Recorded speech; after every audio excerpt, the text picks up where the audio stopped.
اعوذ باللہ من الشیطان الرجیم بسم اللہ الرحمن الرحیم۔ Class 10 subject Urdu BHS water point سے میں زاہد سر۔ آج کا جو ٹاپک ہے ہمارا وہ ہے ہمدم کشمیری کی حالات زندگی، اور اس کی ایک غزل بھی ہم پڑھیں گے۔ تو ہمدم کشمیری کی ولادت 1937 عیسوی میں ہوئی۔ تو عبدالقیوم خان نام اور ہمدم تخلص تھا۔ اس کا نام عبدالقیوم خان تھا اور ہمدم تخلص۔ آپ کی ولادت 15 اپریل 1937 عیسوی کو شہید گنج سری نگر میں ایک متوسط یعنی مڈل فیملی گھرانے میں ہوئی۔ والد کا نام نور محمد خان تھا جو پیشے سے تاجر تھے۔ ان کا والد نور محمد خان جو بزنس کرتا تھا، تاجر تھا۔ ہمدم کشمیری اردو کے کہیا مشق شاعر ہے، یعنی بہت ہی مشہور شاعر ہے، بہت ہی منجے ہوئے شاعر ہے۔ انہوں نے شعر گوئی کا آغاز 1958 عیسوی میں کیا۔ دھوپ لہو کی آپ کی غزلوں کا پہلا مجموعہ 2003 میں شائع ہوا ہے۔ آپ نے نعتیں اور نظمیں بھی کہی ہے، یعنی نعت اور نظم میں بھی تبازمائی کی ہے، لیکن غزل آپ کی محبوب ترین صنف ہے۔ آپ ایک معتبر غزل گو ہے۔ غزل کی خوبی یہی ہے کہ اس کی شاعر اپنی ذاتی اور اپنی اجتماعی زندگی کے تمام تجربات کو تمام شعور اور لاشعور اپنی ذات میں سمیٹ کر تخلیقی تجربات کا اظہار کرے۔ یہ چیز ہمدم کشمیری کے یہاں بہت ساری غزلوں میں نظر آتی ہے۔ اب ہم اس کی ایک جو پہلی غزل ہے آپ کے نصاب میں، تو پہلی غزل ہے: ایسا نہیں کہ سر پہ صدا آسماں تھا، میرا بھی شہر میں کبھی کوئی مکان تھا، اس روشنی کے شہر میں ظلمت کرے گی راج، مجھ کو یقین تھا نہ تجھے ہی گمان تھا، دھویا نہیں گیا جو کسی برش غال میں، میری زمیں پر وہ لہو کا نشان تھا، ہمدم کو چپ لگی ہے زمانہ گزر گیا، اس شہر خاموشی میں وہ صاحب اذاں تھا۔ تو یہ تھی غزل ہمدم کشمیری کی۔ یہاں پہ چند الفاظ ہے۔ صدا یعنی ہمیشہ، تو ظلمت تاریکی کو کہتے ہیں، برشغال بارش کو کہتے ہیں، برشغال بارش، صاحب اذان، اذان دینے والا، آواز دینے والا، صاحب اذان۔ تو یہ تھے چند مشکل الفاظ۔ اب ہم اس کی تشریح کریں گے۔ تشریح میں پہلا جو مطلع ہے، یعنی غزل کا پہلا شعر جو ہے: ایسا نہیں کہ سر پہ صدا آسماں تھا، میرا بھی شہر میں کبھی کوئی مکان تھا۔ تو ہمدم کشمیری اس مطلع میں فرماتے ہیں کہ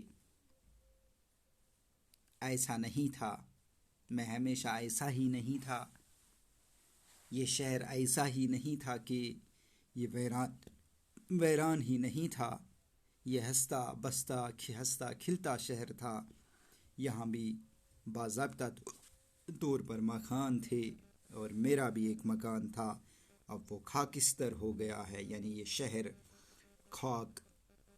خاکستر ہو گیا ہے، یہاں لہو لہو ہر جگہ ملتا ہے۔ تو اس غزل میں اور اس غزل کے پہلے ہی شعر میں یعنی مطلع میں ہمدم کشمیری کشمیر کی غیر آبادی کو، کشمیر کے اس دور کو، اس ماحول کو درشاتا ہے کہ میرا شہر جو 90s میں آپ دیکھ رہے ہیں ایسا ہی نہیں تھا، یہ کھل کھلاتا، لوگ ہنستے کھلتے تھے، ہر ایک کا مکان تھا، لیکن اس دور نے اس شہر کو تہس نہس برباد کر دیا۔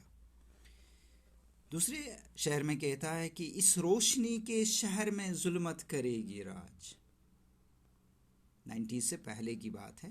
تو اس روشنی کے شہر میں، یہ روشنی کا شہر تھا، مزے کا شہر تھا، امن کا شہر تھا، آبادی کا شہر تھا، ہر طرف ہنسی مذاق تھے، تو کھل کھلاتے لوگ تھے، تو یہ روشنی کا شہر تھا۔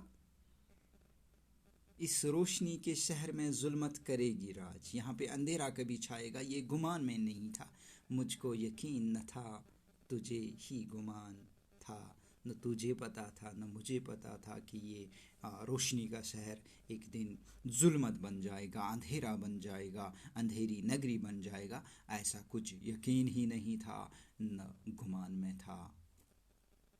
دویا نہیں گیا جو کسی برشگال میں، میری زمین پر وہ لہو کا نشان تھا، تو میری زمین پہ اتنے لہو کے نشان پڑ گئے، لہو ہی لہو ہو گئی، لہو لہان میری زمین ہو گئی۔ شاعر فرماتے ہیں کہ میری زمین پر ایسا خون کے نشان تھا جو کسی بھی بارش یا طوفان میں دھویا نہیں گیا، یعنی وہ مٹ نہیں سکتا، یعنی خون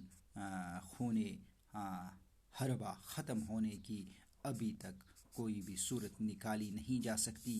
دنیا میں کتنے جھنڈے جھگڑے تھے جن کا حل نکالا گیا، لیکن میری زمین سے خون کا دبا مٹایا نہیں گیا۔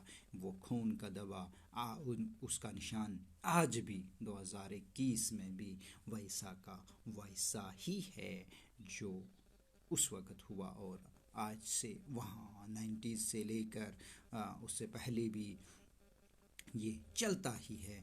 دنیا کے کتنے بھی جھگڑے ہوئے تھے، ہو رہے ہیں، ان کے حل نکالے گئے، لیکن میرے شہر کے جھگڑے کا حل نہیں نکالا گیا۔